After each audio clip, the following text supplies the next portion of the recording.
Assalomu alaykum, hurmatli obunachilar. Mana navbatdagi mashinamiz Cobalt avtomashinasi 2022-yil ekan. Suv sistemasida muammosi bor, qaynab ketyapti deydi. Hozir mana birgalikda buni apparatga ulab ichidagi musorlar chiqishini birgalikda kuzatamiz. Bismillahirrohmanirrohim.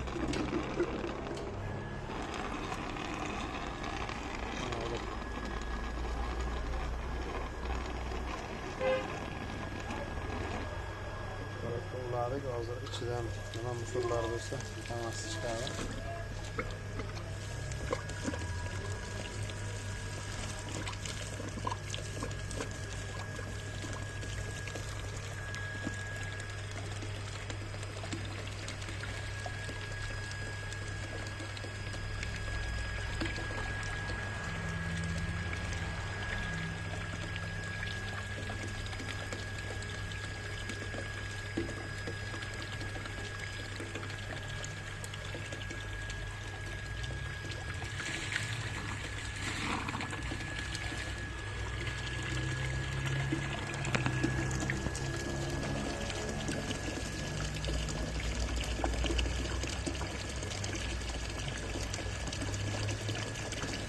Shunda ichida zang musorlar borligini evaziga musor tiqilib qolib, mashina qaynash holatlari bo'lgan.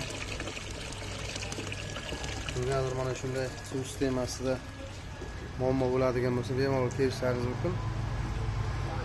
Telefon nomerlarimiz tepada ko'rsatilgan telefon nomerlariga bemalol telefon qilib kelishlaringiz mumkin. Adresimiz Sherobod bozordan kelishda Qiziriqqa buriladigan daryoni ko'piriga, svetofor ro'parasida ustaxonamiz joylashgan.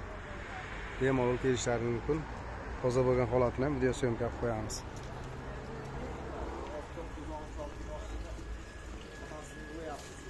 Mana 966 mashinani akamiz qizib ketyapti, qaynab ketyapti deb olib kelganda mana shunday ichidan musorlar chiqyapti.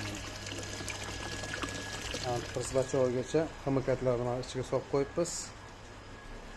Toza bo'lgan holatini video syomka qilib qo'yamiz.